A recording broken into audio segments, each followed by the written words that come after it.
Nós somos chamados para ser semeadores, sabia? Isso.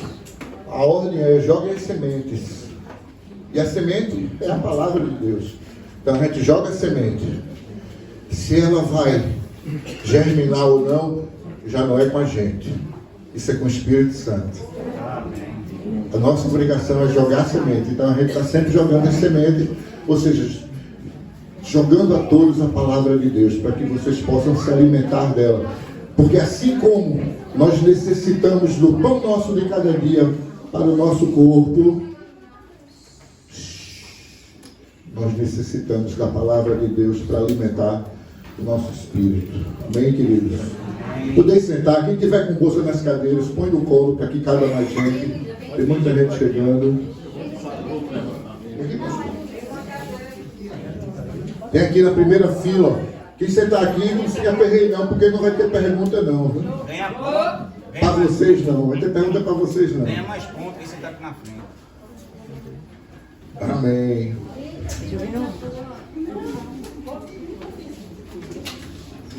Diga aí. Sim, estou sabendo. Queridos, quem está aqui pela primeira vez? Semeadores, primeira vez. Glória a Deus, sejam muito bem-vindos. Semeadores é um ministério que nasceu a partir do movimento cursilista.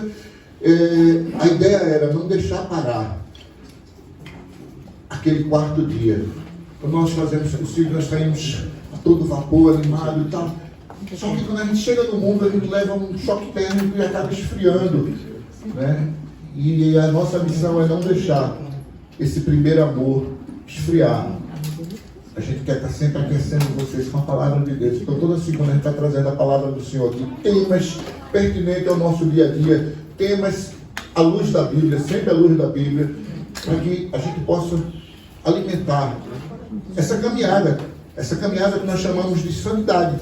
Santidade é nada mais nada menos do que uma caminhada onde a gente vai se despindo um pouco daquela sujeirinha do mundo, né? Porque quando a gente se converte, Deus tira a gente da lama. Mas é ao longo dessa caminhada, ao longo desse processo de santidade que a gente vai tirando a laminha que ficou aos pouquinhos. Então, cada dia que a gente escuta a palavra, vai saindo um pouquinho mais daquela lamazinha e a gente vai crescendo em santidade.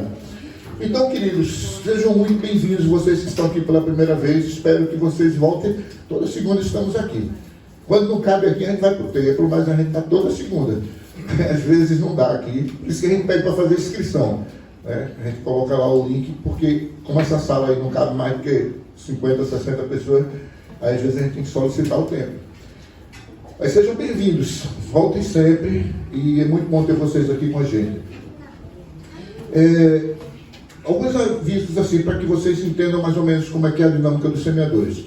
Nosso preletor hoje é o reverendo Sérgio Araújo. Ele é pastor da nossa igreja, é fundador da Escola de Paz aqui da nossa igreja. Ele tem feito um trabalho muito grande em cima das famílias da nossa igreja. E não foi à toa que nós escolhemos ele para falar sobre esse tema, né? Então ele vai ter um tempo de preleção. Durante esse tempo eu gostaria que vocês não fizessem perguntas para não quebrar o raciocínio dele. Depois desse tempo, aproximadamente 50 minutos, aí sim a gente abre mais uns 20 minutinhos para tirar dúvidas, perguntas, respostas, porque essa é uma característica do nosso ministério. Nós fazemos uma coisa assim meio que pedagógica, dinâmica, então dá para tirar dúvida, né? Lá no culto não dá. Já a pessoa vai dizer, Dom Paulo, repete aí que eu não entendi não. Não vai dar para fazer isso. No culto não, mas aqui dá, aqui a gente tem esse tempo para tirar as dúvidas. Depois que acaba esse tempo, aí a gente tem um outro tempo, que é o nosso momento coinonia. É o momento de a gente rever o irmão, dar um abraço. Esse momento, sim, é no final, não na hora do louvor, porque muita gente na hora do louvor começa a falar das coisas e acaba fazendo zoada. Esse é o momento de dar um abraço no irmão. Aí lá fora vai ter uma bolachinha, um patezinho, um café cremoso, tem um mimozinho dos semeadores para vocês. E aí, toda semana nós temos isso. Vocês vão encontrar lá também uma caixinha de ofertório, se vocês quiserem contribuir com o ministério para que esse lanchinho aconteça toda semana, vocês vai ser muito bem-vindo. Mas o mais importante de tudo é que vocês estejam aqui com a gente para se alimentar da palavra de Deus toda segunda. Amém? E hoje tem o bolo de seu Evaldo. Eita, era uma surpresa, mas ela vai quebrar a surpresa. Eita, ó, Não sabe nada, não sabe nada. eita. Pastor querido. Ai, meu. Quem não conhecia pastor Sérgio ainda, levanta a mão. Quem não conhecia? Eu. Olha, eu vou dizer igual ao Paulo. Não sabe de nada. Não sabe de nada perdendo. Vocês vão ver a bênção. Agora, antes de eu passar a palavra para ele, eu queria dizer a vocês que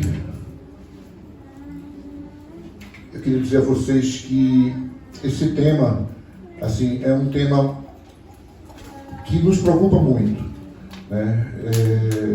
Conflitos familiares podem ter consequências muito grandes. Então, termos a sabedoria de tratar esses conflitos é muito importante, esse aprendizado. Então, prestem muita atenção no que ele vai falar, porque não é a palavra do pastor Sérgio, é a palavra de Deus que vai ser proferida aqui. Então, com certeza, ele tem uma mensagem para o coração de cada um de vocês. Então, se os irmãos tiverem qualquer dúvidazinha, no final vocês falam, mas enquanto tiver a preleção, eu peço que vocês prestem bastante atenção, porque esse tema é muito importante. Conflito, gente, é tão sério, que hoje nós temos um grande conflito mundial acontecendo. Israel-Palestina. E sabe como começou esse conflito? Com um conflito familiar. E aí? Tinha Abraão, sua esposa Sara, tinha a sua escrava Agar e tinha seu filho com a escrava Ismael.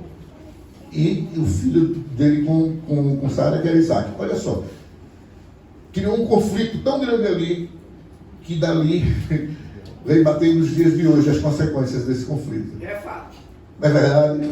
Então, queridos, vamos prestar atenção, porque realmente conflitos é muito importante. Eu queria que vocês estendessem a mão aqui para o nosso pastor, para que a gente orasse por ele. Pai querido, Pai amado, esse aqui teu filho, teu servo, Senhor, que vai ministrar a tua palavra, não a dele, Pai, para os nossos corações, Senhor.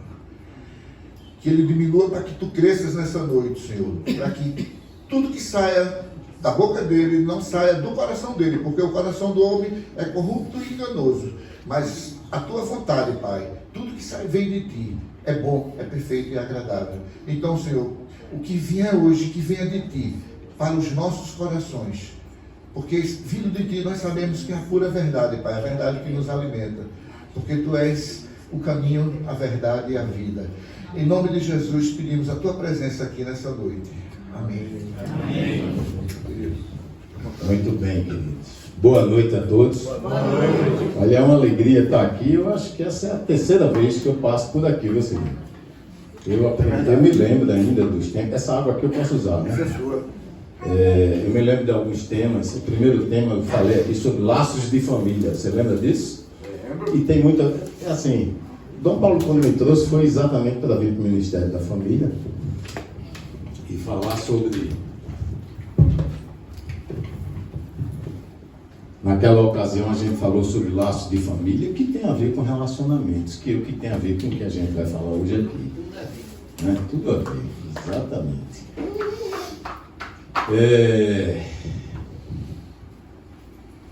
Deixa aqui abrir para a gente ter um guia.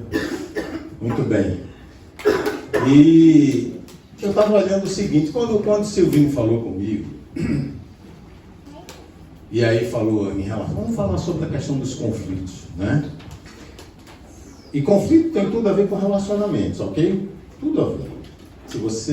Os conflitos eles surgem exatamente por conta dos relacionamentos. Está aqui o fato hoje, né, de uma nação que deu origem ao povo de Deus, está sendo atacada por conta de um pecado e de um erro. De um erro por não saber ouvir a voz de Deus e ouvir a palavra de Deus, né? E Ismael gerou aí os muçulmanos. Essa turma está aí brigando com os cristãos.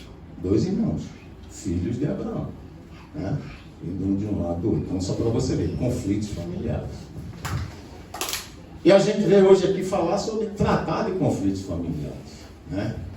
Mas antes de começar, eu não quero orar. Eu quero que você ore comigo.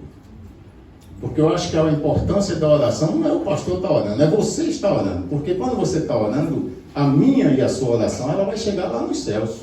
Eu creio nisso em nome de Jesus. Amém? Amém. Amém. Foi meio fraco, não chegou. Liga no céu. Mas amém. Amém.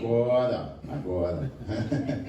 Pois bem, então assim, eu vou colocar a oração, né, para que você esteja orando comigo. Em duas coisas eu peço. E normalmente nós pastores pedimos. É que você feche seus olhos e curva sua cabeça. Por que isso?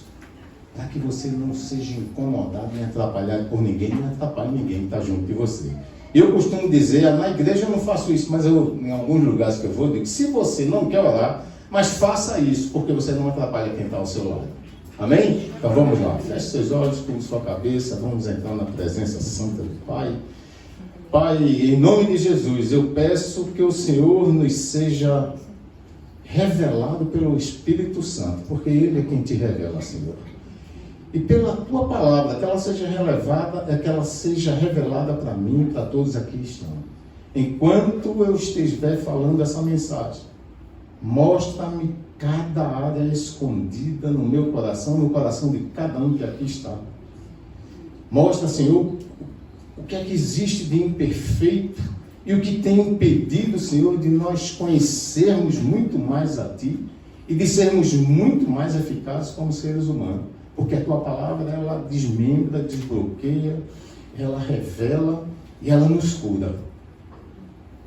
Portanto, eu dou boas-vindas ao Espírito Santo, que já foi convocado pelo louvor, Senhor, para que Ele tenha liberdade aqui entre nós, para que Ele nos convença, para que Ele traga, Senhor, a parte da graça do nosso Senhor Jesus Cristo, nos preparando a entender tudo que Tu tens para nós. Assim nós oramos e assim nós pedimos, em nome de Jesus. Amém. Muito bem. E falar sobre conflito familiar, para mim é assim, eu sou psicólogo também, e nessa minha caminhada eu atendi muitos adolescentes, mas muito, pré-adolescentes e adolescentes, e isso aí foi bom. Senão a turma ia dormir, né? E assim, eu já vejo se tem alguém dormindo e já identifico, e opa, né? Duvido, nos semeadores, é todo mundo ligado. Muito bem. E aí, quando eu tratei, eu passei muito tempo assim, e tinha um atendimento com esse pessoal, 99,9% dos pré-adolescentes e adolescentes que eu atendi, que eu atendo, têm seus problemas. Os seus problemas são originários das relações familiares. É impressionante. E ali, um certo tempo, eu decidi atender um grupo de adolescentes e pré-adolescentes de uma comunidade pobre, humilde, socioeconomicamente falando. E eu me deparei com assim, eu vou usar uma palavra forte, mas é a verdade, com o esgoto da sociedade. Onde aqueles jovens têm rachaduras na alma, perdidos completamente, sem esperança, porque foram altamente feridos mortalmente, espiritualmente e na alma, pelos seus pais e pelas suas mães. É fato. Pelos familiares. Ah, se eu for contar aqui histórias, você vai chorar. Eu tinha dias que eu chegava em casa, eu dizia à minha esposa, não vá dormir antes que eu chegue, porque você vai ter que abrir os ouvidos, porque eu não vou aguentar dormir se eu não conversar com você. Relacionamentos familiares. Extremamente. E a gente consegue, isso está bem. Aí eu estou falando de uma classe social, mas isso permeia em todas, viu? Todas. Ok? Agora, deixa eu perguntar uma coisa para você. Existem relacionamentos sem conflito? Não. Tem certeza? Eu acho. Já começou, tá vendo? Não tem certeza. Eu acho. Né? Não tem. Não tem.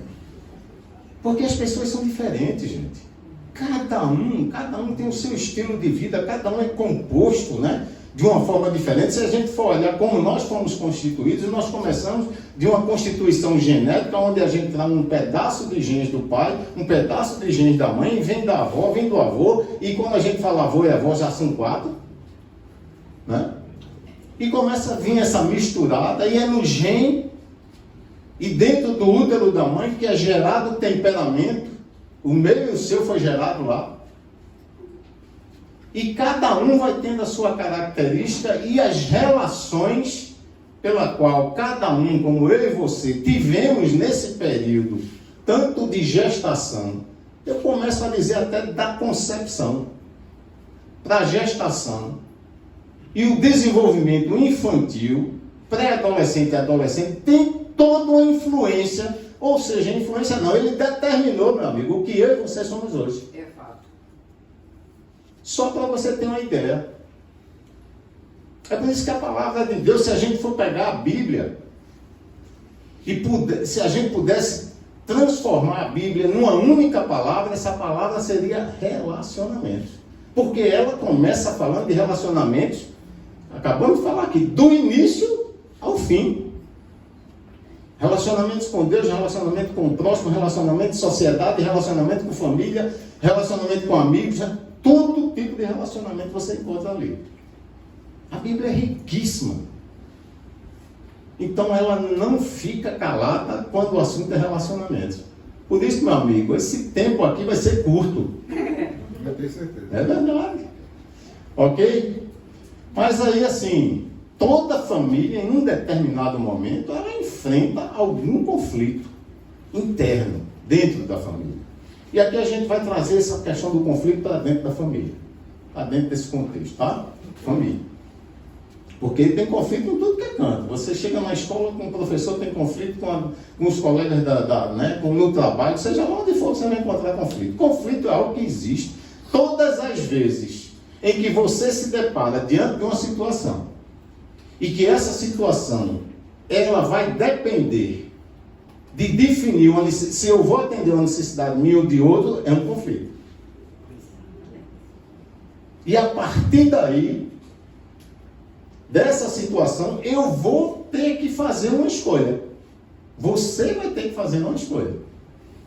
Amém? Amém. Amém se você estiver orientado pelo Espírito Santo, porque se não for é muita baque. É muita queda. Então assim, a gente vai estar encarando e vai tendo que fazer essa escolha. Né? Essa escolha. E aí, mas existe o bom conflito, né? Existem os conflitos instáveis e os conflitos destrutivos. Aí você pode estar dizendo, existe um bom conflito, um conflito que é bom. É. Deixa eu te dizer. Pode parecer estranho, mas é necessário o conflito para que haja o funcionamento saudável das relações. Por exemplo, eu casei com a esposa que somos completamente diferentes e vai haver conflitos entre eles. Primeiro porque eu sou homem, segundo que ela é mulher. Né? E aí a gente já começa. Segundo porque eu já trago uma carga genética diferente da dela. Terceiro porque eu trago uma carga de relacionamentos da minha família diferente da dela. Juntou isso tudo no balaio e botaram a gente junto. Não é assim? Pronto. E a partir daí a gente já começa a existir os conflitos. E esses conflitos, quando ele é um bom conflito, a gente vai começando a administrar e vai passando. E é importante. Porque, inclusive, os conflitos, eles nos tiram da zona de conforto. Muitas vezes, Deus está pegando eu e você e jogando no conflito para tirar eu e você da zona de conforto. É fato. Exatamente para isso. Então entra uma situação conflituosa para poder agitar. Então isso é bom. Mas existem os instáveis e os destrutivos. Que é esse o ponto e o foco da gente hoje aqui. Ok, Silvinho? Então os conflitos eles podem variar de intensidade e de circunstâncias. Ou seja, podem ser menos intensos, mais intensos. E as circunstâncias, falei aqui, tem várias circunstâncias pelo qual entra em conflito. Quer ver um conflito que é muito comum nas relações familiares? O dinheiro. Né? O dinheiro é meu, o dinheiro é teu, o dinheiro é daqui, quem compra isso, quem paga aquilo. Esse é um conflito. Esse é um deles. Ok? Agora eu quero dizer para você o seguinte, é que nossa reação ao conflito, né? Nossa reação, eu disse que vamos nos prender no conflito aquele que é prejudicial. E nossa reação a uma ofensa, ela vai definir o meu presente e o meu futuro. Ela vai definir o teu presente e o teu futuro. Por isso que é importante a gente estar de acordo com a palavra de Deus, né, e não dos homens, para que a gente tenha esse bom entendimento. E aí eu começo com uma pergunta: quando existe conflito? Praticamente eu já dei a resposta, né? A gente deve fugir ou não? Não.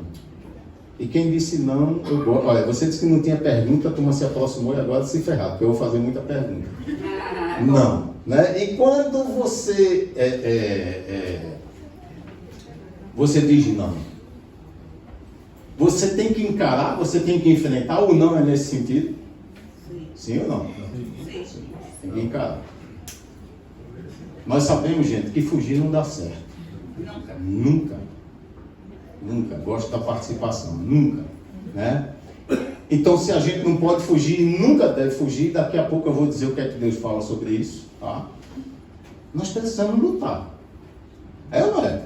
Se eu estou num conflito, é uma situação, preciso resolver, preciso lutar. Então agora o conflito, e quando exatamente ele é instável, destrutivo, ele me leva para uma luta. Eu vou ter que lutar, você vai ter que lutar. Naquele momento é uma luta, ok? Então, o que é que acontece nesse conflito? Na hora que eu tenho que lutar, eu tenho que perceber algumas coisas. Porque se eu for para uma luta e eu não souber com quem eu estou lutando, por que eu estou lutando, que arma eu tenho para lutar, fatalmente eu vou me ferrar. Ok? Tá por aí. A família estruturada, a família saudável, não é aquela que não possui conflitos, toda ela vai ter. Então, se você pensa que existe uma receita, que a gente veio falar, uma receita pronta aqui, sobre tratando os conflitos familiares, está enganado, você não vai ter essa receita.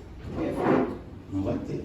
Porque eu acabei de dizer, cada um é de um jeito, e a gente forma cada família, cada uma troncha do seu jeito, não é? E é mesmo, não tem família perfeita, não é tudo troncha.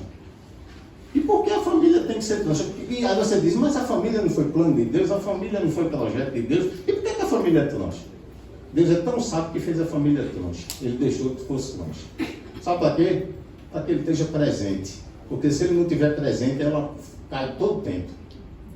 E aí, se ele está presente dentro da família, ele é o esteio dessa família. Amém. Esse é o projeto de Deus na família. Quando ele fez o projeto, ele se incluiu nesse projeto. Então, a primeira coisa é, se você tem que reformular a partir de hoje a sua família, a primeira pessoa que você tem que convidar é Jesus. Para resolver essas broncas de conflito. E resolve. Ok?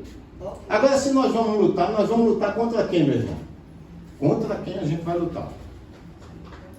Porque nós erramos muito nisso. Nós somos muito ruins em identificar os nossos inimigos. Nós erramos muito. E por conta da gente errar muito em identificar os nossos inimigos, a gente perde tempo, a gente perde estratégias, a gente não consegue, e com isso a gente não consegue acertar os nossos inimigos. A gente mira naquele que é nosso inimigo sem ele ser. É o pai, é a mãe, é o filho, é a filha, é o irmão, é a irmã, é o tio, é o avô, a avó. A gente erra. É por isso que a família, e a palavra de Deus assim diz, que é o lugar onde se criam doenças, né? Onde se criam essas doenças psíquicas e psicossomáticas. É na família. Acabei de falar aqui um pouco, eu não entrei muito nisso, mas quando eu falei das relações infantis, eu estou falando sobre a teoria do apego. E quando eu falo da teoria do apego, eu estou falando que o apego, ele resulta em 3 situações. Primeiro é o apego seguro, depois o apego inseguro, que pode ser ambivalente, e esse apego pode ser, dependendo de como você foi construir essa sua relação do apego na infância, vai determinar quem nós somos. Foi aquilo que eu falei nesse instante. Então, dentro do apego inseguro, né, a gente começa a ter, por exemplo, um apego seguro ambivalente. E dentro do apego inseguro ambivalente, eu hoje ajo e tenho essa estrutura dentro de mim, e o pior é que isso é genético. É genético. Apesar de ser nas relações, ele se torna genético. Eu começo a ser inseguro nas minhas relações. E se eu sou inseguro nas minhas relações, mais conflitos eu tenho. E o pior, como eu falei, que se a gente começa a ter mudanças estruturais, mudanças neuronais, é transgeracional. Você vai transmitir isso para os seus filhos. É sério, gente. E a gente fica aí largando, achando que toda essa sociedade, né, o que a sociedade está vivendo é verdade. E o que a sociedade agora... Eu estava numa reunião, eu faço parte de um grupo de Conselho de Educadores do Brasil, né, dentro da Escola de Paz, e a gente estava numa reunião, eu estava com uma psicóloga e um médico lá de Santos, estava dentro do grupo, e ela disse assim, não, mas a gente precisa se adequar. Me pediram 3 pareceres. O primeiro foi sobre as relações homoafetivas. Eu atualmente estou como presidente do Conselho de Educadores, desse Conselho de Educadores. Me pediram um conselho sobre as relações homoafetivas. Teve alguém que disse assim, eu acho que ele souber que tu é pastor, e quiser te colocar, né? Sobre pais e mães solos e sobre a drogadição. Olha os 3. E a gente estava discutindo nesse negócio, ela disse, mas a gente tem que dar um parecer adequado porque a sociedade muda e a gente tem que entender que nessas mudanças da sociedade a gente precisa, é claro, tem que ter o olhar, claro que tem que ter o olhar, né? Agora, eu não tenho que concordar. O povo de Deus, sobretudo, nós somos chamados para viver a contracultura. O tempo todo nós somos chamados para isso. O Evangelho é o tempo todo nos chamando para viver essa contracultura. É a contracultura desse povo que está lá. Então, por que eu tenho que concordar com isso? Aceito, mas não aprovo. Eu aceito porque é uma situação que se estabeleceu e a gente sabe que tem crianças nesse meio e a gente precisa ajustar. E inclusive, ser inclusivo para poder cuidar dessas crianças. Sem aprovar. É outra coisa. Mas sem aprovar. Mas vamos lá. Então, família é o lugar onde as doenças psíquicas e psicossomáticas, elas surgem, elas aparecem. O trauma que eu tenho hoje aqui, o trauma que você tem, os traumas que nós trazemos, muitos deles foram da infância. Porque na psicoterapia, a gente inclusive começa a fazer psicoterapia e vai lá para a tua infância, e vai lá para a tua origem. Né? Eu tenho uma especialização em neuropsicologia, né? E aí é que eu trabalho nessa área mesmo, para a gente ir lá no fundo onde o teu cérebro foi afetado. Para poder a gente tentar tirar esse nó, e desmantelar esse nó. É lá. Então, agora eu quero dizer para você o seguinte, tem uma outra esperança, é que dentro da família é que se preserva, é que se consegue, inclusive, ter a preservação, né, de você se recuperar de uma crise. Quando a família ela tem uma estrutura, ela acontece isso. Tem uma frase que eu já ouvi, não me lembro onde, que ele diz assim, na família nós somos feridos, mas nela nós somos sarados. Amém? Que a minha e a sua família seja assim, porque a gente vai ser ferido. Né? Acho que a gente possa ter o dom de Deus, o amor de Jesus Cristo, para poder sarar e curar essas feridas. Amém? Porque assim ele é. Mas às vezes o irmão, a família não cura não. Ok. Porque essa família não está dentro dessa estrutura que eu acabei de lhe dizer. Exatamente. Né? Conta disso. Pois bem, então é fato uma coisa de que cada geração tem a sua maneira de agir, sentir, pensar e decidir. Cada geração. Você entende o que é geração? Todo mundo entende aqui o que é uma geração. Se a gente for para a Bíblia, as gerações que foram registradas na Bíblia eram de 40 e 40 anos. Hoje, na sociedade contemporânea, não é mais. Uma geração é 25 anos. Ok?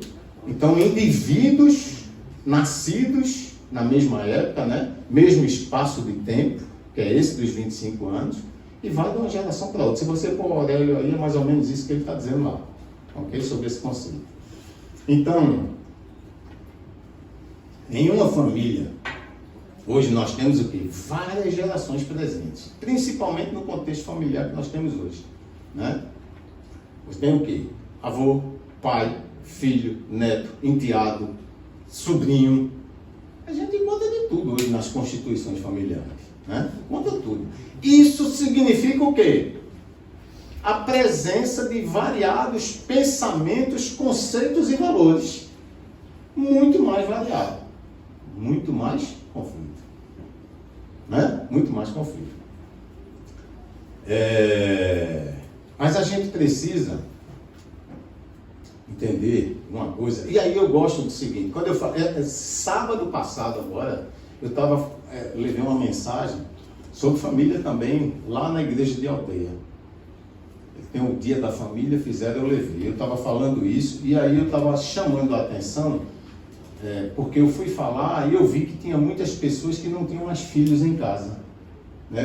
Quem aqui não tem mais filho em casa? Levante a mão. Pronto. Então tem uma turma aqui, porque já casaram, porque foram embora, que é o meu caso, eu não tenho mais filho em casa. Né? 2 filhas já se casaram, coisa e tal, então foram embora. Então é nesse sentido que a gente às vezes saiu para, porque foi viajar, foi para outro canto, foi trabalhar fora, foi morar em outro país, mas é assim. Mas o que significa é o seguinte, é que às vezes, e por esses que estão perto e que se casam, a gente não consegue chegar junto no processo de educação dos netos, porque o processo de educação é dos filhos. Mas avô faz parte disso, a avó faz parte desse contexto. É fato. Pronto. Aí o que é que acontece? São afastados, porque os filhos dizem, o pensamento é lá da época deles. Não é? E a gente está vivendo outra época, um outro contexto.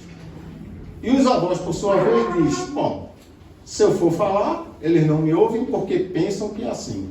E que eu não tenho condições de dar opinião. E aí isso significa um conflito. Um conflito. Né? Enquanto que os avós têm uma bagagem de vida extraordinária. Ela está contribuindo na educação dos netos. Ele não é responsável, né? Mas é a referência. Deve ser, deve continuar, para minimizar, inclusive, esses conflitos dessa nova sociedade. Exatamente. Né? Pois bem, e aí a gente entra, quando a gente fala nisso, eu quero fiz questão de colocar essa pontuação, porque a gente entra na parte dos valores da família. Os valores da época que sou avô hoje, quem é avó hoje aqui, eram diferentes. A gente falou que a sociedade mudou, né? E os valores eram diferentes. A sociedade hoje ela muda de uma forma e começa a colocar outros valores. Por quê? Porque a sociedade, ou seja, ela dentro dessa relação, ela começa a trazer novos conceitos, aceitação de algumas condutas, né? E começa a introduzir e transformar a forma da sociedade viver. Isso é o que a gente chama de cultura. Cultura é aquilo que ela muda o tempo, que a sociedade muda com o tempo, né? Porque está vivendo novos episódios, né? Então, muda-se a cultura. E a cultura hoje, ela começa a trazer, por exemplo, pais e mães solos. É uma coisa hoje que é impressionante. O IBGE, o último censo, ele traz um índice altíssimo de mães solteiras. De filhos que nasceram que nem o nome do pai tem. Então veja como é uma mudança. E aí a sociedade começa a dizer, não, mas isso agora é uma coisa normal. Então cada uma mulher que queira, ou cada um homem, porque o pai pode ser solo também, vai querer ter um filho, pô, e acabou-se. Começa-se a quebrar os valores eternos da palavra de Deus. Agora eu aceito, né? Eu não aceito, eu entendo, mas aceitar não. Eu aceito que a família ela deve ser constituída conforme Deus planejou, e deixará o homem a sua casa, e se unirá a sua mulher, e os dois serão uma só carne. Isso é um projeto de família, isso é o que Deus preparou para cada um da gente, quando a gente vai construir uma família. Esse é o projeto de Deus. E quando a gente segue esse projeto, ele está nele. E quando ele está nele, as coisas começam a se alinhar. Entenda bem isso, porque quando nós estamos alinhados com Deus, seja lá em que for que você for fazer, tudo na nossa vida tem um sentido e tem uma direção. Amém? Amém. Inclusive, sobretudo na família. Então, assim, os valores, eles começam, né? Valor é algo justo, é algo desejável, é algo que é útil. Na Escola de Paz, inclusive, a gente tem um tema só sobre valores, né? Que a gente fala, né? Quais são os valores da Bíblia? Quais são os valores que a Bíblia deixa e que o mundo hoje ainda aceita e quais aqueles que eles não aceitam mais? Né? Começa aí. Então tem muitos. Eu digo assim que eu tinha muitas vezes, minhas filhas nasceram aqui na igreja, faço parte dessa igreja há 30 anos, apesar de muito ainda. É porque eu passei 10 anos como pastor fora daqui. Mas assim, minhas filhas nasceram aqui e quando eu entrava no enfrentamento, ela vinha discutir comigo na palavra. Ela vinha na palavra. Mas a palavra diz isso. E a palavra que diz isso está lá no Antigo Testamento. E lá no Antigo Testamento diz que é dente por dente e olho por olho. O Senhor concorda com isso? Mas pronto. Vá eu e comece agora, naquela época, a dizer que ela não tinha autoridade para falar comigo desse jeito, não tinha, porque ela não me desrespeitou, ela questionou, ela gerou um conflito.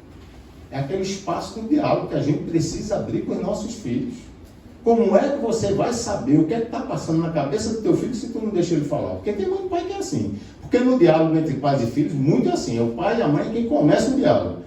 E quem determina qual é o assunto que vai ser tratado ali. Quais são os conflitos que vão aparecer da cabeça do teu filho nessa relação? Nenhuma. Porque toda vez que você perguntar a ele alguma coisa, a resposta será monossilábicas. É fato. E aí, como é que foi? Bom, e aí, na casa dos amigos, tudo legal. Perfeito. E o papo não vai rolar, sabe por quê? Não vai. Não vai. Porque ele sabe que se ele der uma resposta sincera, vai estar entrando em confusão. Porque você não aceita isso, conflito. Tu entendeu, meu amigo? Por isso que às vezes, pai, por que eu não consigo falar com meus filhos? Como é que tu tratou lá atrás? Como é que foi essa caminhada? Então, como é que os valores se formam dentro da família? Como é que se formam dentro das gerações? E aqui a gente não tem nem como. Se os valores fundamentais então dentro da palavra de Deus. E aí, apareceu um doidinho, tá vendo aí? A gerar um conflito. De médico E aí, e de e louco, isso de médico e de louco, sempre temos um pouco. Um pouco. Pois bem, e aí como é que se formam esses valores nas gerações e na família? Eles vão se formando com esse contexto que eu acabei de falar de sociedade. Né? Com esse contexto. O que é que muda? Primeiro ponto que muda na transformação da sociedade, inovação. A inovação alguém inventa alguma coisa, mostra seus valores, suas vantagens, normalmente é algo que vem para tomar o lugar de outra coisa, e aí essa inovação entra. Um exemplo disso. Eu vou dizer tá no túmulo, máquina de datilografia. Quem conheceu isso? Eita, todo mundo. Tá vendo? Tá todo mundo da minha época. Acabou-se, inovação é computador, não existe mais máquina. Não é? A inovação entrou, chegou, esse aqui eu não sei nem se como é que tu conhece. Olha, tá vendo? Se tiver dúvida, pergunta ao Netinho. Se tiver dúvida, pergunta ao Netinho. Então veja bem, olha, inovação é algo que vem e substitui. Eu falei de máquina, mas a inovação ela começa na cultura também. Não é? Ela entra na cultura também. Começa a se inovar e substitui outras coisas. E começa a substituir valores. E valores eternos. É por isso que a gente olha e diz, por que agora na vida inteira esse menino falava uma coisa, a gente levou para a igreja, coisa e tal, e hoje está envolvido, né? Inovação. Entrou, conceitos entraram, né? E aí foi introduzindo. E agora o comportamento da pessoa passa a ser de acordo com essas inovações. Por exemplo, o modelo de família hoje. Não mudou? A inovação que foi feita. A aceitação. Né? E hoje, vá você falar que uma família constituída por casais homoafetivos é algo que Deus condena. É ou não é? É preso. É preso. É preso. Bom, vamos lá. Então, aceitação social é outro ponto, né? Acontece quando a sociedade, né, ela aceita o que foi inventado. Então, agora teve a inovação, aceitação social. Todo mundo aceitou. Todo mundo tinha um telefone em casa que tinha um fiozinho que tirava do gancho, e hoje todo mundo está com um negócio no bolso. Ou seja, houve a inovação, houve a mudança, todo mundo concordou com isso, aceitou essa inovação. A gente está usando todo mundo o telefone, mais do que um telefone. Ele agora é uma agenda, é um banco, é tudo, né? É um órgão estendido. É um órgão estendido. Pois é. É um multiplicador de doenças. Pois é assim. Então, outra coisa, integração cultural. Então, a gente está falando, teve inovação, aceitação social, e sim, aí vem a eliminação seletiva. Acontece quando a sociedade vai deixando os antigos hábitos, né, para contrair novos. Então, esses valores, eles vão caindo em desuso até desaparecer. Quantos valores caíram em desuso e deixaram de ser, hoje desaparecer? Por que esses conceitos sobre família, sobre criar filhos, hoje estão todos modificados? A eliminação seletiva. Todos. Por que a máquina da datilografia não é mais usada? A eliminação seletiva. E depois vem a integração cultural, que é o último e definitivo passo. Então, esses novos valores, comportamentos, eles vão se ajustando cada vez mais até fazer parte integral da família e da sociedade. Aí você acha que isso aqui, só quem sabe são os cientistas, os psicólogos, os sociólogos, os antropólogos? Alguém muito mais, ou que tem todo esse conhecimento, tem todas essas ciências, de forma milenar, alquimista, invisível e que conhece o meu e o teu passado. Ai, Satanás. Aqui começa. Então a gente começa a aceitar, não. Malhação passando na televisão. Isso é uma besteira. E lá está sendo toda essa modificação, toda essa inovação, aceitação social, as brigas da filha que namora, da mãe que namora com o namorado da filha e briga, e passa-se assim normal. Vai Por na quê? fé. Integração cultural. E quem é que está manipulando tudo isso? E quem é que sabe tudo isso? E quem é que pega os bestinhas para seguirem tudo isso? Esse cara que já esteve no trono de Deus. Ele quer globalização. Então tá aí. Você entendeu por onde vai, né? E agora entendeu as razões pelas quais a gente começa a ter conflito com os nossos filhos? Uma coisa super importante. Sabe onde começa? Deixa eu perguntar. Não vou dizer a resposta não. Mais uma pergunta. Quem gostaria de que a fé dos seus filhos fosse mais forte? Levante a mão. Ixi, todo mundo. Claro. Todo mundo. Sabe onde é que começa a fé dos seus filhos? Na sua casa. Não é na igreja. Não é aqui nos semeadores, não. É fato. É na sua casa. É lá onde começa. Então, se a gente está falando de valores, de perpetuação de valores, de contracultura, quem é que tem que ensinar isso aos nossos filhos? Para que eles não sejam corrompidos por essa sociedade corrupta? Deus nos ensinou no passado, nos ensina e continuará nos ensinando através dos profetas, dois dos quais é o pai e a mãe dentro de casa. É fato. Bom, então aí a gente começa, né? A gente vem dentro dessa sociedade e a gente, em função desse processo, nós começamos a lutar contra as pessoas. Não é? Começa a lutar contra as pessoas. E não contra os verdadeiros inimigos que nós temos dentro de casa. Paulo diz em Efésios 6:12, pois a nossa luta não é contra seres humanos, mas contra os poderes e autoridades, contra os dominadores desse mundo de trevas, contra as forças espirituais do mal nas regiões celestiais. Muitas vezes nós estamos lutando contra nossos filhos, lutando contra nosso cônjuge, lutando contra um parente nosso, né? Lutando contra alguém que chegou, inclusive, na família, seja lá genro, nora, cunhado, namorado, a gente começa a lutar, né? Dentro da família, mas o capítulo 6, inclusive, de Efésios, Paulo, ele o tempo todo ele está falando de relacionamentos. Por isso que eu disse que eu vou me concentrar, mas ali ele fala relacionamento com o seu empregador, né? O seu patrão, com tudo. Todos, o capítulo 6 todo ele está falando de relacionamentos. E depois ele pega em específico aquela parte e fala só, né, dos relacionamentos entre pais e filhos. E aí, quando ele começa a falar sobre pais e filhos, ele começa a dizer assim: filhos, honre a seus pais. Não é?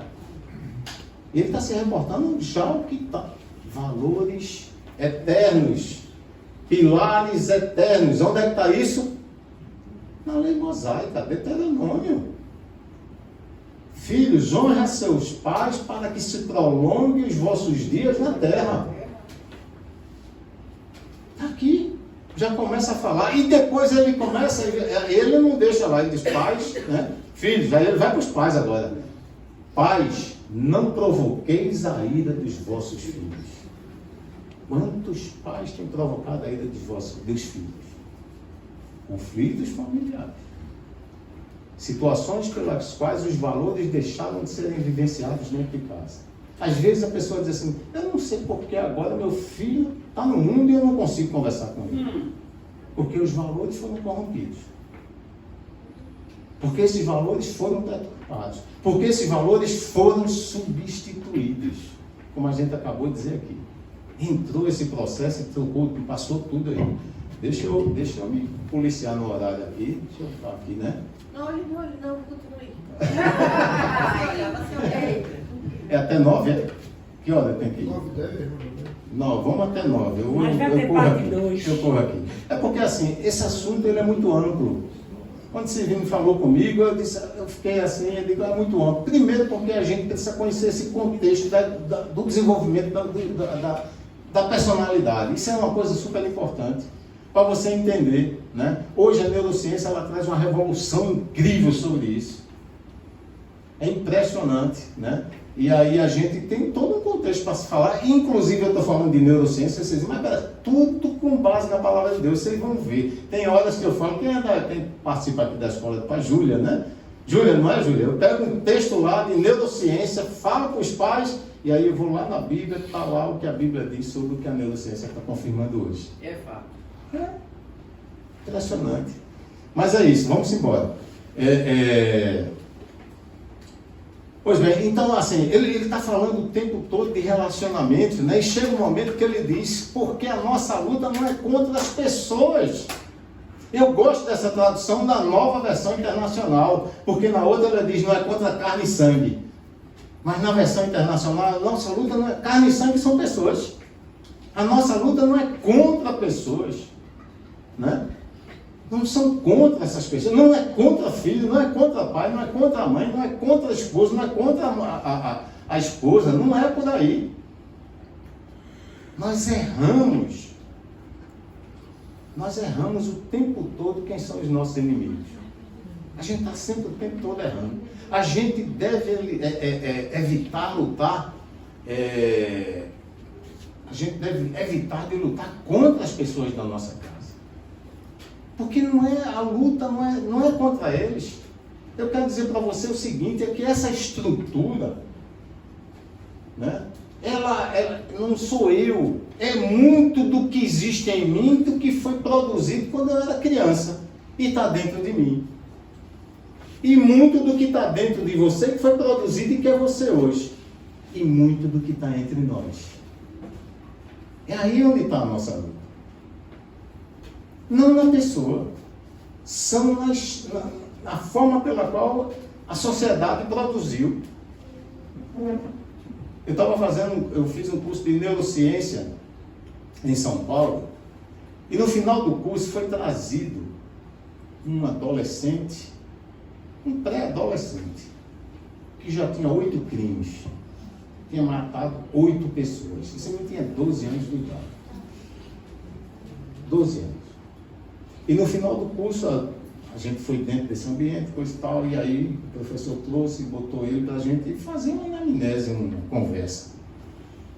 E ali começou todo mundo perguntando as coisas, aí eu quantos crimes, né? 12. 8 crimes, 12 anos. Aí eu disse, por que é que você matou essas pessoas? E aí ele disse assim, o que é que tem matar uma pessoa? Aí eu, caramba, o que é que tem matar uma pessoa? E aí eu fiquei ali matutando para fazer uma segunda pergunta. Cada um tinha direito a 3 perguntas, aí na segunda eu disse, você sabe o que é o amor? Ele disse, amor? Nunca vi isso na minha vida. Você tem mãe? Eles têm. Você ama sua mãe? Minha mãe? Eu quero que ela morra. A verdade dele. Eu quero que ela morra. Foi abandonado quando nasceu por essa mãe. Você está entendendo agora essa questão de como é importante esse desenvolvimento infantil? Como vem? E tem mais. O amor é algo que só se desenvolve. Isso é, o seu cérebro só cria sinapses, caminhos de aprendizado que vão se perpetuar na sua vida até os 8 anos de idade se forma a sinapse do amor. A partir daí, só Jesus Cristo na causa. Não consegue mais. Então ele não sabia o que era amor. Não sabe. Porque como é que você aprende a amar? Quem é que diz assim? Se eu chegar aqui e disser, olha, existe uma coisa chamada amor e você tem que amar. Você aprendeu? Não vai aprender. Amor só se aprende sendo amado. Então, dentro dessas relações, né, nós começamos a olhar o nosso e aí passa a criar essa divergência e falta de amor nessas relações, né? Falta de amor nessas relações e a consequência são traumas dos quais vão trazer a gente com mais conflito na vida adulta. Então, se seu filho já está na vida adulta, você vai dizer, meu Deus do céu, estou perdido. Nada. Primeiro porque para Jesus Cristo não existe impossível, né? O Deus Todo-Poderoso, ele está dizendo, a palavra não sou eu que digo, a palavra de Deus diz que ele é todo-poderoso. Se ele é todo-poderoso, ele tem poder sobre todas as coisas, inclusive sobre essas deficiências e traumas e aleijões da alma que o homem tem. É fácil. Isso é o primeiro. Vamos pro SUS. Vamos para o SUS. Esse é o primeiro ponto que a gente tem. Ele pode. E segundo, é que a psicologia também trata isso. Consegue, né? Consegue. Agora, para a psicologia tratar, você tem que querer, você tem que ter todo o esforço, né? Tem que ter o acompanhamento. E tem limite. É. Então, queremos, às vezes, né? E aí, a gente, nessa relação, a gente quer, às vezes, terminar um conflito, e para terminar um conflito, e a gente fez muito isso. Não pense que eu estou brincando, não. A gente extermina a outra pessoa. Eu quero terminar um conflito, eu estou com conflito, então eu vou exterminar. Aí é o feminicídio hoje. Como é que é? É causa de quê? Terminar um conflito. É fato. Terminar um conflito. Então, gente, nós somos verdadeiros problemas. Nós viemos aí cheios de egoísmo, né? Rejeição guardada em nosso coração na infância, na adolescência, traumas que nós trazemos na nossa vida, mágoas que guardamos em nosso coração, provocando feridas abertas, e tem feridas tão fortes que ainda são purulentas na alma da gente, na existência, né? Então tudo por aí, tudo por falta de amor, por isso que eu falei aqui, nesse rapaz, né? Nesse pré-adolescente, né? E a gente fica com esse buraco no peito e não sabemos como é que a gente preenche esse buraco. E tem gente que vai buscar o preenchimento desse buraco na relação compulsiva, por exemplo. Quem teve apego, né, inseguro, ambivalente, vai procurar relações compulsivas. Por que ambivalente? Porque ambivalente é ora é, ora não é, ora é, ora não é, ora é, posso ou não posso. O que é que gera isso numa pessoa? Insegurança. Então ela é insegura nas relações. E quando ela está nessas relações, né, ela se torna tóxica. É aquela relação amorosa tóxica, que não deixa o outro respirar, que está em cima do para tudo, para onde é que você foi, cadê, e fica, né? Aí você diz, não, essa pessoa, como é que pode ser uma pessoa assim? Vai lá para a infância. Vai lá. Puf, o registro aqui, ó, neural. Neuronal. Vai lá. Mas vamos lá. Então é por aí. E aí fica sempre. Aí tem gente que vai procurar, sabe o quê? A adição de sexo. Né? Aí se solta. Outros vão buscar drogas para tentar um preenchimento, preencher o buraco desse coração. Outros vão buscar na bebida alcoólica, né? No jogo. Vai buscar. Aí o que ele quer? Preencher esse buraco, né? Que está no seu coração. Compensar, né, irmão? Não compensa nunca, né? Não compensa, porque a tendência é preencher e não tem como preencher, porque cada vez que você usa esses tipos que a gente chama na psicologia de aditivos, né? A droga é um aditivo, o álcool é um aditivo, o sexo é um aditivo, você começa a usar essas coisas, você começa a aumentar esse buraco. Saco sem fundo. É um saco sem fundo. Você começa a aumentar esse buraco, né? Esse buraco no coração. Então nós precisamos, de fato, reconhecer os nossos problemas. Por que a gente precisa reconhecer os nossos problemas? Porque para poder a gente parar de lutar com as pessoas dentro de casa. Eu não tenho mais que lutar com quem está dentro de casa, eu tenho que lutar com o problema. Não é com a pessoa. Você está me entendendo agora? Eu tenho que encarar o problema. Então, quando eu começo a encarar o problema, quando eu começo a enfrentar o problema, quando eu começo a brigar com ele, quando eu começo a lutar com ele, não é com a pessoa, é com o problema. E a gente disse aqui, cantamos aqui, louvamos, inclusive ao ponto de chegarmos a chorar, dizendo que em Cristo Jesus somos mais do que vencedores. Não foi assim? Vamos vencer em Cristo Jesus, porque nele nós somos mais do que vencedores. Esse é um tema que eu tenho uma segunda vez, eu vou falar sobre esse tema aí. A gente começa a falar isso, né? Então pare de lutar com as pessoas que estão dentro de casa, né? Elas não são, ela pode até parecer que é o seu inimigo, mas elas não são. Existem coisas dentro dela, existem coisas dentro de você que são verdadeiras, são os verdadeiros inimigos, e não a pessoa. É aquilo que está lá dentro da alma, aquela mágoa, aquele ressentimento, aquela inferioridade, aquele bloqueio que se estabeleceu e que vai estabelecer nas relações também, e nas relações interpessoais. Eu disse que eu não tinha receita pronta, não disse? Interessante que Jesus diz que o reino de Deus, ele se estabelece aonde? Dentro de nós. Né? Algumas traduções diz que entre nós. O reino de Deus se estabelece dentro de nós. Algumas traduções entre nós. Eu gosto das duas, eu prefiro juntar as duas. É dentro de nós e entre nós. O reino de Deus se estabelece dentro de nós e entre nós. Porque o meu inimigo não é você. E o seu inimigo não sou eu. São essas relações, são esses ferimentos, são essas angústias, são esse egoísmo, são aquilo que foi, essa carga que nós trouxemos daquela relação de Adão e Eva, que deixou a gente nesse buraco até os dias de hoje. É herança maldita. Quem é que ensina uma criança a puxar o cabelo da outra, a tomar uma coisa da outra? Herança. Eu digo, às vezes, nós temos um grupo familiar às vezes eu digo lá, no dia que eu chegar lá, eu vou pegar e vou perguntar se Adão e Eva estiver lá, eu vou dizer, rapaz, que bronca foi essa que você meteu a gente? Ficamos aí, precisamos de chegar na eternidade para poder se livrar desse negócio. É brincadeira. Pois é, então existe um inimigo que precisa ser vencido. E não sou eu nem é você. Ele se chama Satanás, que é tudo que o pecado gerou entre nós, É tudo que o pecado deixou em nós. É tudo que o pecado deixou entre você e seu esposo, entre seu esposo e você, entre você e seus filhos e entre seus filhos e você. Porque nossa luta não é contra a carne nem sangue, não é contra as pessoas. Amém? Amém.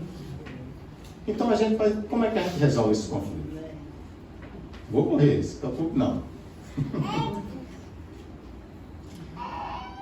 Você pode começar o seguinte, tem uma, eu não sei se é, mas eu, por exemplo, eu me casei quando eu era namorado de Edna. Para eu sair com ela, tinha que ir a irmã ou irmão. Não saía só, não. Eu fui. O pai dela era virado, assim, não sai não. Só vai se for acompanhado, né? Pai, a gente vai para um restaurante, coisa e tal, vai não. Bom, tá vendo a diferença? E olha, talvez nós sejamos da mesma idade, né? E aí ela... outra coisa, né? Você tinha muito respeito, namorava com ela, mas... quando ele ficava ali por perto, eu ficava assim, o que esse cara está fazendo aqui, rapaz? Porque ele se incomodava se eu desse um beijo, um negócio, o bicho era, sabe? Ficava a janela assim, fechava a porta, tá na hora de ir embora. Olha, veja bem, aí eu me tornei pai. E fui, ela foi educada assim, se tornou mãe. Qual é a tendência na criação dos filhos? Repetir. Aí o contexto cultural hoje é outro. Não é mais assim. Qual é o resultado disso? Conflito. Ah, mas a minha vida toda eu fui educado assim. Né? Aí o filho, mãe, não é mais assim. As coisas mudaram. Né? E eu passo a dizer o seguinte, a gente precisa ter cuidado. Né? A gente precisa ter cuidado, porque as coisas não são mais assim, mas não são porque as coisas não são mais assim que você tem que ser assim. Ok? Em determinados aspectos, não. Ok? Em outros, sim. Até porque se todo mundo pensar dessa forma, as coisas não vão ser assim. Não vão, pronto. Não vai ter identidade nunca, porque sempre vai estar mudando. Muda, mas... todo mundo pensar dessa forma. A sociedade o tempo todo vai nessa linha, mas deixa a guarda aí que a gente fala aqui, né? Vou dar um outro exemplo aqui. Tem pais que foram criados e que estão no meio de nós, e que eu conheço, que foram criados que diziam assim, ó, mulher não é para trabalhar, é para estar em casa. Não é? Pronto. Ainda bem que tem confirmações aqui. Mulher não é para trabalhar, é para estar em casa. Mulher para criar os filhos. Quem trabalha sou eu. Né? E a filha nasce e diz, ó, é para também casar para estar em casa. Esse é verdade. A gente está falando de geração, estou falando de 25 anos, né? E talvez na minha geração aqui, 50, 60 anos, estão dentro desse contexto. E aí o pai também vai o quê? Na geração agora, porque foi criado assim, também relutar. Gente, o mercado de trabalho, a mulher hoje é jogadora de futebol, que até os anos 80 era proibido, né? Por lei. Mudaram as coisas. E esse é o tipo de mudança que é cultural e aceitável. A mulher entrou no mercado de trabalho, a mulher precisa ser profissional, deve ser. Eu só não concordo muito com essa questão do empoderamento da mulher, no sentido de que o empoderamento é para derrubar o homem. Se Deus constituiu uma família, homem e mulher, por que é para derrubar o outro? Isso é obra de Satanás. Então, esse discurso feminista de que você tem que se empoderar para derrubar o homem, é discurso de Satanás. Os dois devem constituir a família, devem se amar, né? Devem se respeitar. Essa é a relação. É por conta dessa falta de entendimento e aceitação dessa mudança cultural que os casamentos são desfeitos aí à torta e à direita. Há qualquer probleminha. Poxa, divórcio com um dia, vai lá, me divorcio amanhã. Pois é. Então como é que a gente trata essas coisas? Vamos lá. Não tem receita pronta, hein? Não tem receita pronta.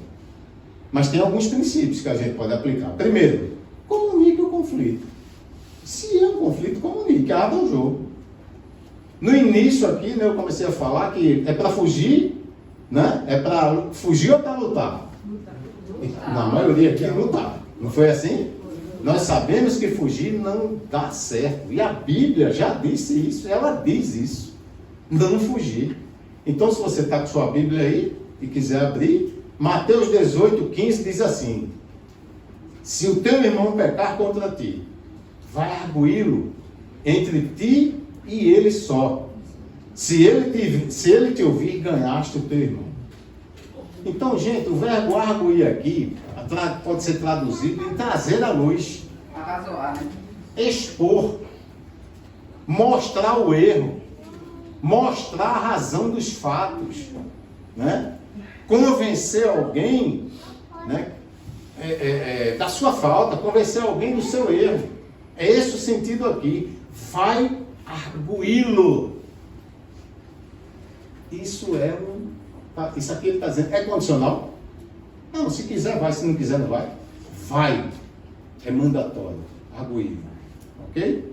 Implica em uma atitude. Implica em um movimento. Implica em uma direção para o meu ofensor. Eu vou lá arguí-lo. Né? Aquela pessoa que eu estou me sentindo ferida por ela. Se ele te ouvir, ganhaste o teu irmão. Amém? Amém. O que é que acontece muitas vezes quando a gente está falando, quando falamos do conflito, né? O nosso mestre,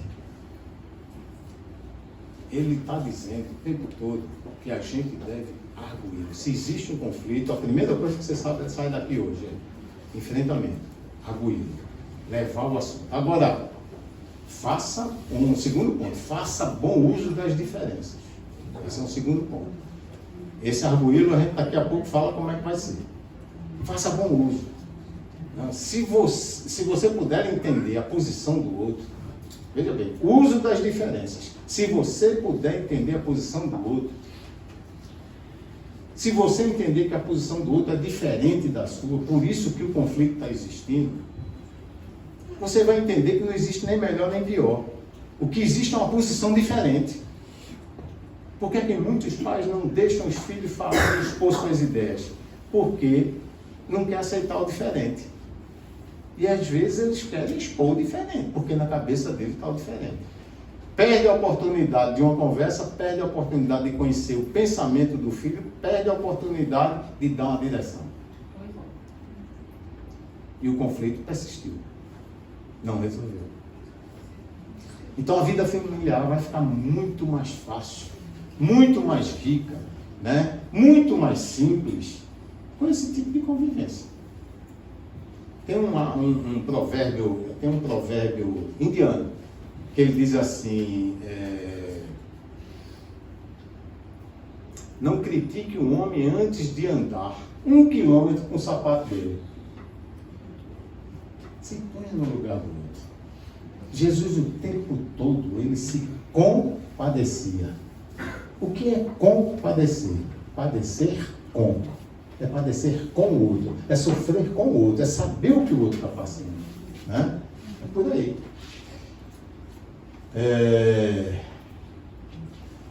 Terceiro ponto. Saiba a diferença entre o essencial e o secundário. Isso é importante. Muitas vezes, né, a gente gera, né, dentro dessa situação de conflito, a gente olha uma coisa e dá pouca importância para ela. E às vezes aquilo é muito importante para o outro. Né? Uma certa vez eu ouvi uma história, só para esclarecer isso aí, eu vi uma história de um casal que ele brigava o tempo todo por conta da posição do rolo do papel higiênico no lugar. Porque o marido queria que o papel higiênico fosse para frente. E a mulher queria que fosse para baixo. Conflito. Conflito. Que bobagem é essa, gente? Isso é essencial. Tu vai tirar um pedaço do papel higiênico, vai resolver teu problema, se é para cima ou se é para baixo. O problema é você não tirar o papel, aí é ruim. Mas vai tirar. Aí você gera um conflito por isso, né? Quantas vezes nós brigamos por algo que daqui a pouco não vai ter nenhum valor para a gente. E a gente encara isso como uma coisa de vida ou morte. Evite discussões necessárias. Essa é uma coisa impressionante. Ao servo do Senhor não convém brigar, mas sim ser amável com todos, apto a ensinar e paciente. 2 Timóteo 2, 23, 24. 2, 23. 24. 2 Timóteo é. 2 Timóteo. Então, muitas vezes nós entramos em discussões sem necessidade. Por conta de quê? Orgulho. Aquilo que Adão e Eva deixou para a gente. E aí a gente se arrasta com a briga, né? Onde todos vão perder. Ninguém ganha. Ninguém ganha. Precisamos estar atentos. Procure responder com mansidão. Provérbios 15, 1, viu, minha irmã? Anota aí. A resposta calma desvia a fúria, mas a palavra ríspida desperta a ira. Nem sempre, claro, é fácil responder com mansidão uma palavra que foi dura, né? Dada para a gente. Nem sempre. Mas a maneira como nós respondemos pode ser determinante para a solução do conflito. Amém? Amém. É o que chamar de diálogo, né? Pois é. O diálogo é um assunto complexo, viu? É complexo. Pense antes de falar. Usa a tecla pausa. Dar resposta apropriada é motivo de alegria. E como é bom o conselho na hora certa. O Senhor detesta os pensamentos dos maus, mas se agrada de palavras ditas sem maldade. O justo pensa antes de responder, mas a boca dos ímpios jorra o mal. Provérbios 15, 23, 26, 28. 15. 23, 26, 28. Deixe a sua mente participar, não deixe só o coração, não deixe só a emoção, entre com a razão, né? Busque a paz nos relacionamentos. Olha, o que é que Romanos 14, 19 diz o seguinte: por isso esforçamo-nos em promover tudo quanto conduz à paz e à edificação mútua. Tudo. Imagine nas relações familiares. A paz, ela exige um esforço pessoal. Então, no que depender de mim e de você, nós devemos viver em paz com todos, porque é assim que diz a palavra de Deus. Depois tem uma visão espiritual do conflito, isso é importante, né? Se vocês perdoam alguém, eu também perdoo. E aquilo que perdoei, se é que havia alguma coisa para perdoar, perdoarei na presença de Cristo, por amor a vocês, a fim de que Satanás não tivesse vantagem sobre nós, pois não ignoramos as suas intenções. Paulo dizendo isso em 2 Coríntios 2, 10, 11. Olha que coisa maravilhosa. O segredo da vitória nos conflitos é conhecer a estratégia do inimigo. É você conhecer quem é o inimigo e qual é a estratégia dele. Gente, dividir para conquistar é uma das maiores estratégias do diabo. Ele vai querer dividir, e se for na família é que ele vai mesmo. Efésios 6,12. O que é que foi? O que é que a gente falou aqui? A nossa luta não é contra pessoas, mas contra os poderes e autoridades, contra os dominadores desse mundo de trevas, né? Contra as forças espirituais do mal nas regiões celestes. Efésios 6,12. Fale a verdade em amor, isso também é importante. Antes, seguindo a palavra de Deus diz que antes a gente tem que seguir sempre a verdade em amor. E aí muitas vezes a gente usa a verdade como uma arma. A verdade tem que ser dita com amor, num contexto de relacionamento. Falar a verdade com raiva é uma forma, inclusive, de retaliação com o outro. Você está dizendo a verdade, mas é tão bruto, né? De uma forma tão ignorante, que você rompe a relação. Foi verdade, mas rompeu a relação. Né? Efésios 4, 29 diz: não saia da vossa boca nenhuma palavra torpe, mas só que for boa para promover a edificação, para que dê graça aos que o ouvem. E tem uma outra, lembrando do número do versículo, Tiago. Em Tiago ele diz, não, Jesus no Evangelho, ele diz assim: toda palavra dita será julgada. Isso é princípio de temor ao Senhor. Seja dirigido pelo Espírito Santo. Como é que eu vou agir? Por isso digo, vivam pelo Espírito, e de modo nenhum satisfarão os desejos da carne. Se vivemos pelo Espírito, andemos também pelo Espírito. Não sejamos presunçosos, provocando uns aos outros e tendo inveja uns com os outros. Gálatas 5, 16, 25, 26. Quando a verdade é dita em amor, mas ela não é dirigida pelo Espírito Santo, ela pode ser dita no momento que não é próprio. E quando o Espírito Santo dirige, vai ser no momento próprio. E aqui a gente encerra. Decida perdoar sempre. Sejam bondosos e compassivos uns para com os outros, perdoando-se mutuamente, assim como Deus perdoou em Cristo. Efésios 4, 32. 4, 32. Então, gente, perdão independe de sentimento. Ok? Aleluia. Você acha que quando Jesus olhou para ali e disse: Pai, perdoai, se ele não sabe o que faz, o sentimento de Jesus era extremamente agradável? Tem nada a ver, né? Perdão não passa por sentimento. Exatamente. Como eu digo que amor também não é sentimento. Exatamente. Porque quando o amor é sentimento e você deixa de sentir, você deixa de amar. E quando você ama sem ser sentimento, você ama por uma decisão. Independente do que minha filha é, do que ela fez, do que ela vai fazer, eu a amo e vou dar educação bíblica e viver trazendo ela e querendo estar com ela, independente de como ela reage. E amar é uma decisão, foi tema do ano. Tema do ano sempre é, né? Então, assim, quando a gente coloca os filhos no lugar de Deus, quando os filhos nos decepcionam, a gente se decepciona com eles também.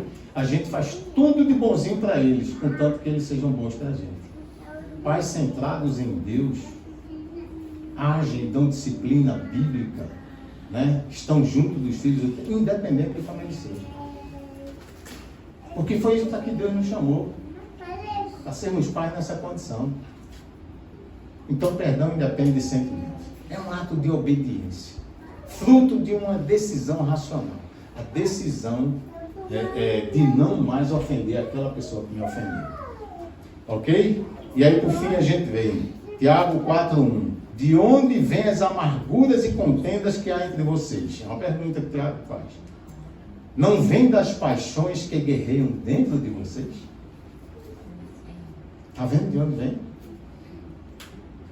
Então, família é aquela sadia, é aquela que se doa para os seus membros, aquela que é provisão, aquela que ao mesmo tempo permite a diferenciação, aquela que permite que cada um viva a sua individualidade sem ser individualista.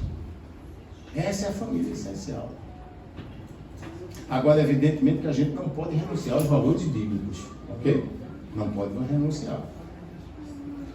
Bom, gente, eu não sei como é que vocês chegaram aqui, mas eu queria encerrar orando.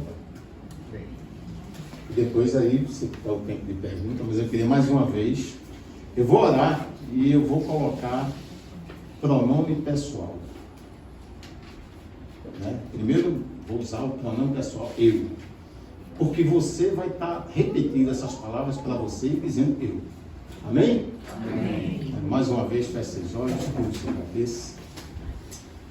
Deus, eu reconheço que não sou perfeito. Pai, eu preciso que a minha casa seja o lugar onde as pessoas não precisem usar máscaras, onde as demonstrações de fraquezas, elas sejam valorizadas, Senhor. Pai, se eu tenho que usar alguma moeda, que eu use a moeda do amor, porque eu creio que o amor é quem quebranta. Me ensina a quebrar o mal com o bem. Alimenta, Senhor, e alimenta a minha alma pelo Teu Espírito. E alimenta não só o Teu Espírito, mas que Ele nos alimente com amor e alimente com amor no nosso coração. Pai, eu creio em milagres de perdão. E eu te peço, faz esse milagre na minha casa, na minha família, no meu coração. Senhor, eu sei que o amor transforma, por isso eu quero viver uma nova vida em Ti. Eu quero viver, Senhor, sempre aos Teus pés. Então vem e transforma. E que toda a divisão, toda a facção, todo o conflito, toda a rixa, toda a briga, tudo isso cai em terra em nome de Jesus. Restaura, Senhor, nossas relações, os nossos corações, com o poder do Teu Evangelho. É a oração, Pai, que nós fazemos. Em nome de Jesus. Amém. Amém, irmãos. Olha, pastor, quando estava falando aí nos versículos, eu estava me lembrando de um que eu gosto muito, de Tiago 1,19. Ele fala, portanto, amados,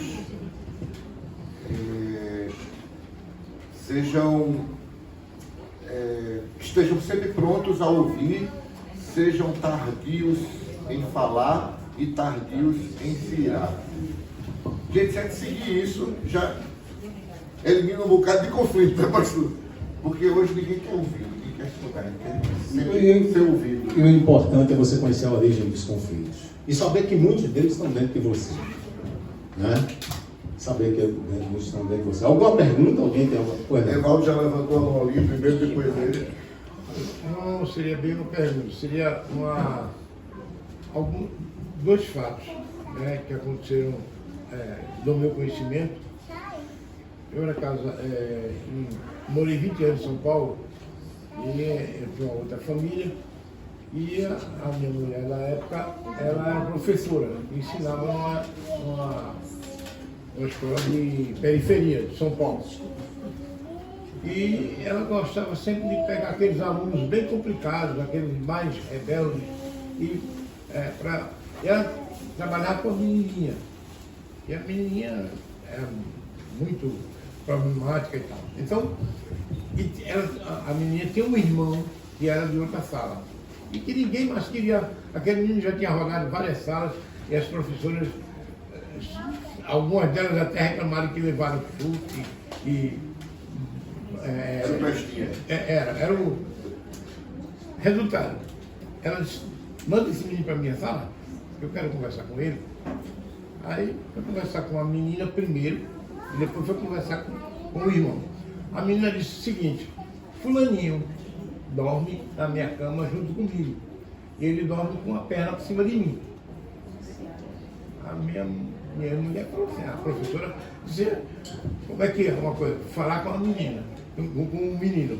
Aí foi falar com o garoto disse, ela não disse a senhora não. Detalhe, 8 anos, 10 anos, os dois eram safados. Ela não disse por que é que eu durmo com a perna por cima dela não. Isso não. É porque o meu padrasto, se eu não fizer isso, o meu padrasto vai pegar minha irmã. Chamaram a família e tal, eu não sei realmente como resolver esse conflito, mas era um conflito. Segundo conflito, essa mesma professora perguntou aos alunos, o que vocês querem ser quando crescerem? Doutor, médico, policial, teve um que disse que quer ser traficante. Ela se arrepiou. Essa é uma realidade. Ela arrepiou. A gente vive uma sociedade. Quando o menino falou traficante, ela arrepiou. Ela disse, mas por que você quer ser isso? Ele disse, porque ontem eu fui com meu irmão e minha mãe para o shopping e lá nós gastamos muito dinheiro. Porque meu irmão é traficante. Quanto é que a senhora ganha? Meu irmão ganha 10 vezes mais do que o dinheiro que a senhora ganha por mês. Essa é uma realidade, a gente sabe que existe, né? E assim, a maioria dos abusos infantis são dentro de casa e nesse nível. Então me chamou a atenção essa história que o senhor falou do garoto de 12 anos que já tinha 8 mortes, deve ter sido esse tipo de convivência dele de criança. É a mesma coisa. Cresceu. Quem foi a outra pessoa? Só no início, quando entrou, todo e qualquer atrito, o conflito tem que ser. Você tem que. Confrontado. Tem que ser levado. Eu acredito, no exército a gente aprende que existe hora para tudo. Se a gente Também for concordo, confrontar, existe hora. tem hora que é de recuar. Tem hora que é de fazer o replanejamento. Mas tem que enfrentar. Às vezes não. Mas no conflito tem, senão ele vai ficar, vai permanecer e aquele conflito não vai ser resolvido. O conflito está aqui com você. Sim. Não, veja bem, peraí. Conflito seu, se você tem um conflito com você, é um conflito existencial, não é interpessoal. Não. A gente estava falando aqui dos conflitos interpessoais. É esse que você tem com as relações com os outros. Esse aí estão carregados. Inclusive, esses são os que levam a gerar conflitos interpessoais. Era isso que eu ia falar. Então, se você consegue identificar, aconteceu uma vez com uma determinada pessoa, aconteceu normalmente com outra determinada pessoa, e você vê que o conflito se repete por uma questão que é sua, aí você tem que recuar e fazer uma análise do conflito que está com você. Você está tratando o conflito, né? Se o Não tô problema. tratando. Então, agora, só para a gente esclarecer, como a palavra de Deus diz, se o problema foi teu e ela é ofendida, ela é quem tem que procurar. E dizer, ó, isso não está legal. E aí a palavra diz, se ele aceitar, ganhaste um irmão. Ok? Então é o ofendido que vai e não deixe passar.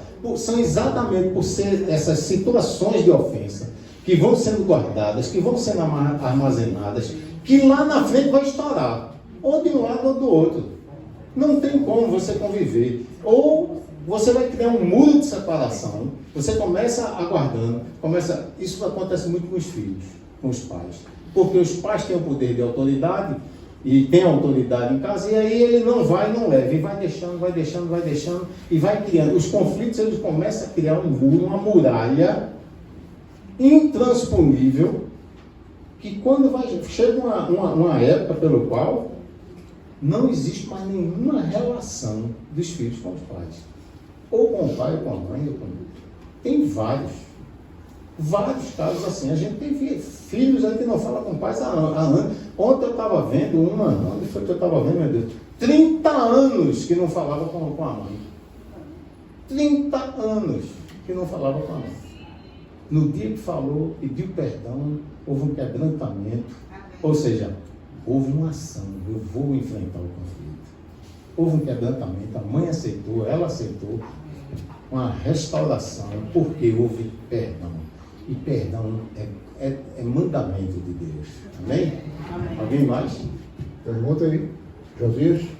Na primeira carta de Paulo a Timóteo, ele diz que aquele que não tem cuidado com os seus e das suas famílias é pior que o infiel e negou a fé.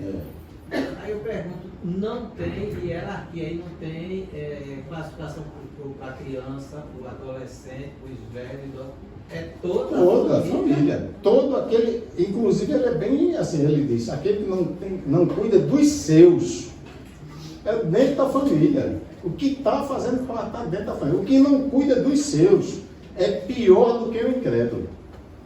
Paulo foi forte. E é verdadeiro, está certo. Paulinho pega pesado. Irmão, tem situações vivenciais emocionais, tipo incesto. Sim. Com o pai, com o irmão, enfim. Ou então situações que não foi de incesto, que isso daí já é uma invasão de alma profunda.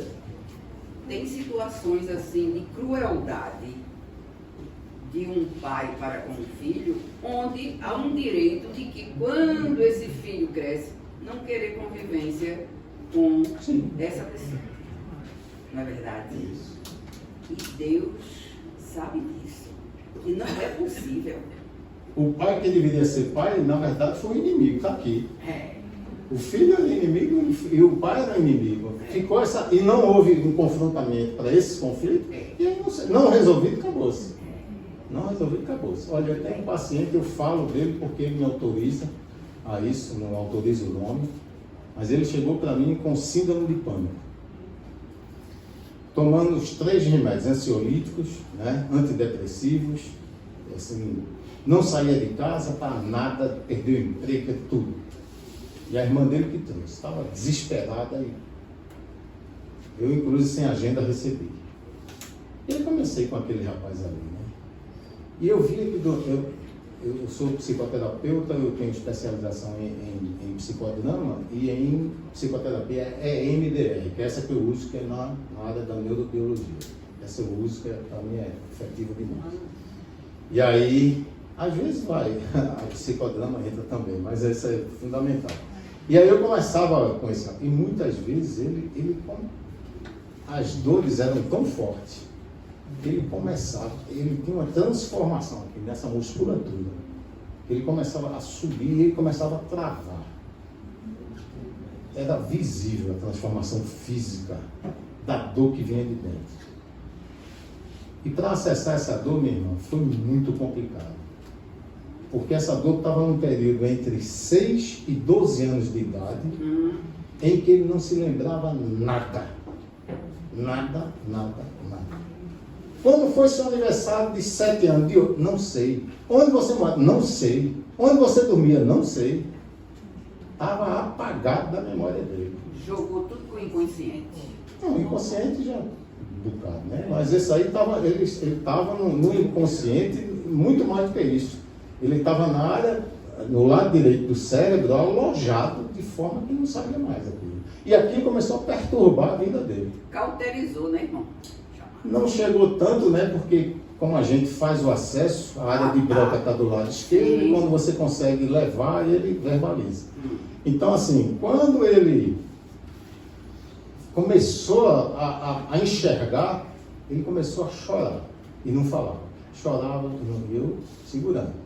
Porque se você força, ele pode entrar num estado que chama-se de dissociação.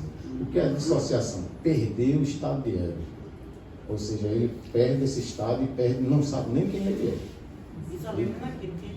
Não, e você tem que trazer de volta e não é fácil. Traz, mas não é fácil.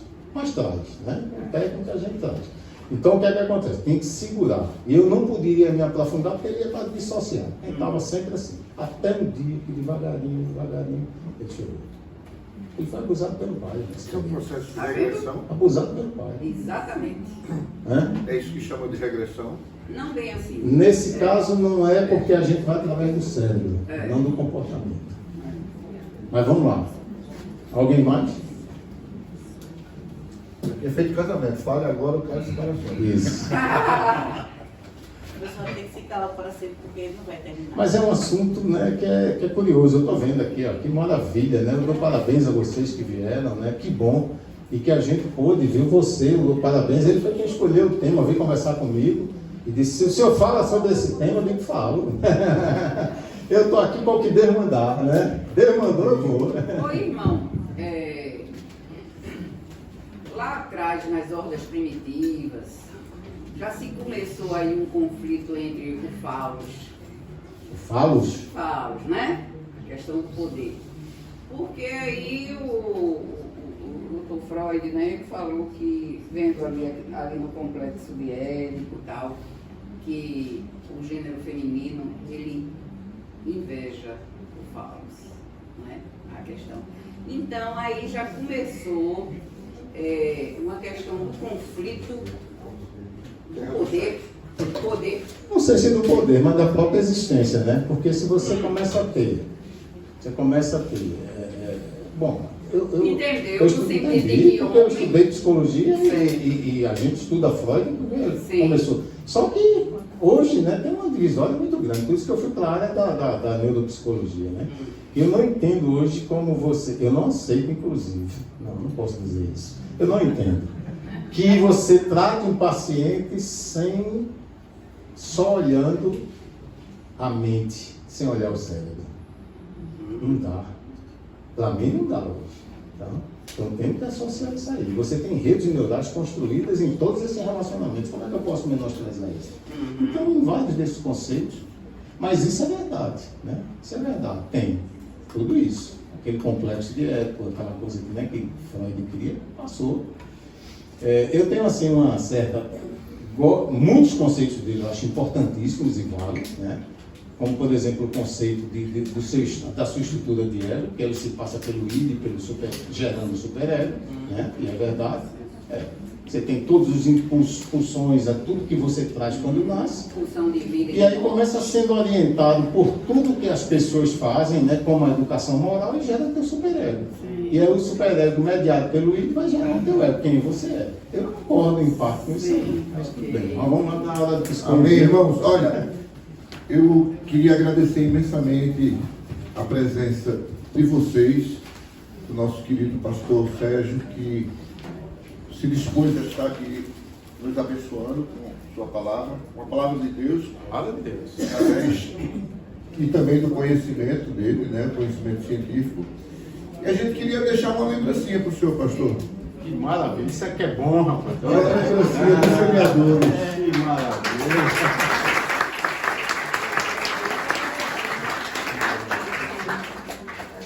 É simples, mas de coração. Olha, presente já está, né? Já diz, não importa, né? Presente já alegra a alma da gente, né? Irmãos, próxima semana vocês já estão convidados e convidados a convidar mais alguém. A gente vai continuar falando de conflito, mas é um outro tipo de conflito.